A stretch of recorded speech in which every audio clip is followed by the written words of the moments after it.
Hello बच्चों और प्यारे प्यारे दोस्तों। तो आज अपन यहाँ पे मैथ्स या फिर अपन कहें फिजिक्स का एक सिंपल सा छोटा सा टॉपिक करने वाले हैं, जो शायद आपने स्कूल में शायद कहीं ध्यान नहीं दिया हो या आपके स्कूल वालों ने आपको नहीं बताया होगा।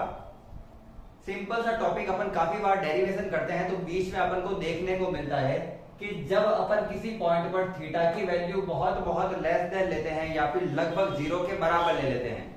लगभग जीरो के बराबर लेना यानी 0.0000001 कुल मिला के ऐसा कोई मान है, तो उस बिंदु पर tan थीटा की वैल्यू भी थीटा लिख देते हैं, sin थीटा की वैल्यू भी थीटा लिख देते हैं, या फिर कभी कभी अपन tan थीटा की वैल्यू किसके बराबर लिख देते हैं, sin थीटा के।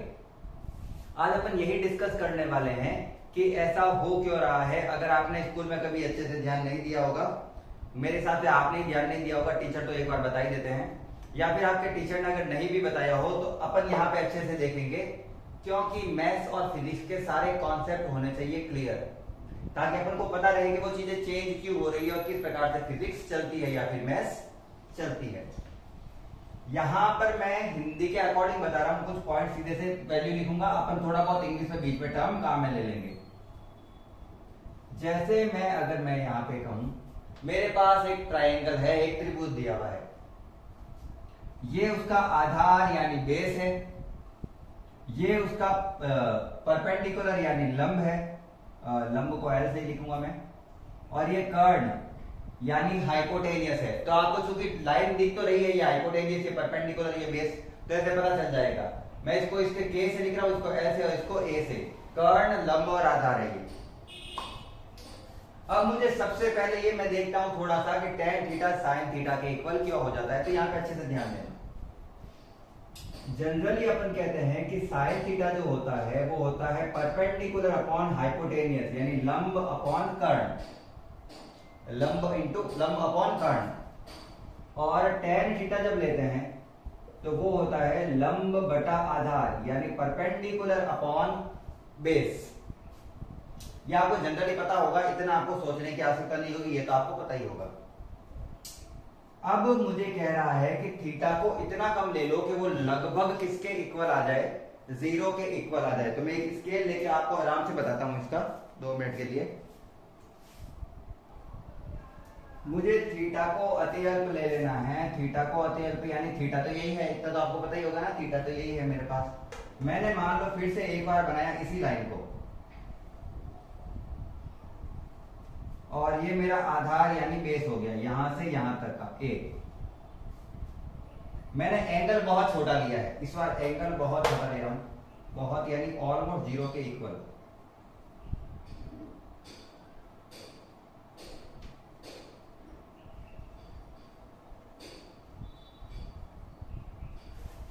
ऑलमोस्ट जीरो के इक्वल, और ये मेरा हो गया परपेंडिकुलर लाइन यानी लंब। ये मेरा क्या हो गया, कर्ण। एंगल लिया है मैंने छोटा सा, ध्यान रखना, थोड़ी सी लाइन ऊपर हो रही है, अगर दिख रही हो तो मैं देख लेता हूं एक बार, बिल्कुल दिख रही है। ये मेरा जो छोटा सा भाग है वो मेरा हो गया एंगल थीटा, ठीक है। अब अगर मैं कहूं कि लाइन अगर अच्छे से चेक करूं मैं, तो मुझे ए और के लगभग सेम सेम दिखने लग गए। ऐसा लग रहा है कि ए और के की जो लेंथ है, जो लंबाई है, वो बराबर हो गई है। तो मैं कह सकता हूं कि अगर theta is very very less than हो या फिर ऑलमोस्ट इक्वल 0 डिग्री हो, तो मैं ये कह सकता हूं कि मेरा जो आधार है वो कर्ण के बराबर हो गया, मेरा बेस है वो हाइपोटेनियस के इक्वल हो गया है। इससे क्या पता चला जल्दी, अभी देखना क्या पता चलता है।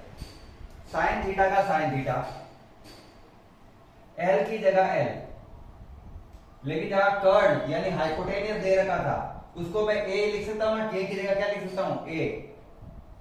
लंब बटा आधार परपेंडिकुलर अपॉन बेस, और ये तो भैया साइन थीटा का फॉर्मूला है ही नहीं, ये किसका फॉर्मूला है मेरे पास, tan थीटा का फॉर्मूला है। किसका फॉर्मूला है, tan थीटा का। तो यहां तो साइन थीटा का साइन थीटा इक्वल का इक्वल, लेकिन लंब बटा आधार या फिर परपेंडिकुलर अपॉन बेस की जगह लिखूंगा मैं tan थीटा। तो इस प्रकार से साइन थीटा इक्वल होता है tan थीटा का। अब सर जी आपने ये तो बता दिया, लेकिन ये भी बता दो tan थीटा और sin थीटा 0 के इक्वल क्यों है। कोई भी एक बताएंगे तो पता चल जाएगा। अब आपको मैं ये कहूं कि यहां पर साइन थीटा इक्वल है एल अपॉन के। साइन थीटा क्या है? एल अपॉन के। थीटा ऑलमोस्ट किसके इक्वल रख रहा हूं मैं? 0 डिग्री के। तो ऑलमोस्ट 0 डिग्री को एक बार 0 डिग्री मान के चल सकता हूं ना मैं? एक बार 0 डिग्री मान के चल सकता है, ठीक है, चलिए कोई नहीं। और लंब यानी लेंथ, अब मैं अगर इसकी लेंथ की बात करूं तो इसकी लेंथ भी इतनी ज्यादा छोटी हो गई है। वैसे ये एंगल है वो जानना 0 से बहुत बड़ा है, ये तो मैंने आपको बताया कि इतना लिया है मैंने, बाकी 0 से बहुत छोटा है। तो ऑलमोस्ट जो लंब जो होता है ना अपन का, लंब यानी परपेंडिकुलर वाली लाइन, वो भी कितनी हो जाती है? 0 अपॉन के। 0 अपॉन के की वैल्यू कितनी होती है? 0। तो जितना लगभग मैं एंगल ले रहा हूं, एंगल अगर ऑलमोस्ट 0 डिग्री होगा तो उसकी वैल्यू भी किसके इक्वल आएगी? 0 के ही आएगी। मतलब मैं जितना थीटा रख रहा हूं, एंगल में जो थीटा रख रहा हूं, उसकी वैल्यू भी तो उसके इक्वल ही आ रही है। तो साइन थीटा रखूंगा 0 के आसपास तो उसकी वैल्यू भी किसके इक्वल आएगी? थीटा, यानी एंगल की वैल्यू उसकी खुद की वैल्यू के रेडियन वैल्यू के इक्वल ही आती है। और इसी वैल्यू को अपन इसलिए लिख सकते हैं कि जब साइन थीटा होगा तो उसको सीधा ही क्या लिख सकते हैं? Tan theta. और ये चीज किसमें चलती है? टेन थीटा में, क्योंकि थीटा ऑलमोस्ट 0 डिग्री है तो 0 डिग्री लिख सकते हैं। और एल अभी बताया मैंने ऑलमोस्ट किसके इक्वल है? एल भी यहाँ पे ऑलमोस्ट किसके इक्वल हो गया? 0 के। जब theta is almost equal to 0 degree तो length is almost equal to 0 degree. Length is almost लंब यानी इसकी लेंथ, इसकी परपेंडिकुलर वाली line almost equal to 0 degree. L equal to 0 degree तो पूरी वैल्यू इक्वल टू 0 डिग्री।